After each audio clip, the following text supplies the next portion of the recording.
আগামী 4 সেপ্টেম্বর থেকে 6 সেপ্টেম্বর পর্যন্ত বিধানসভা অধিবেশন। বুধবার বিধানসভা অধিবেশনকে সামনে রেখে বিএসসি বৈঠক অনুষ্ঠিত হয় বিধানসভায়।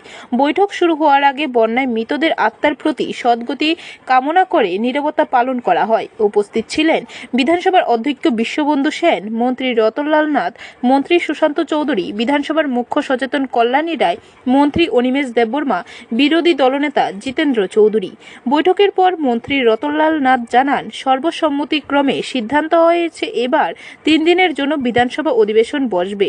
কারণ যেহেতু বন্যায় রাজ্যের অবস্থা অত্যন্ত ক্ষয়ক্ষতি হয়েছে, তাই সকলে মানুষের পাশে থাকতে মাঠে ময়দানে রয়েছে।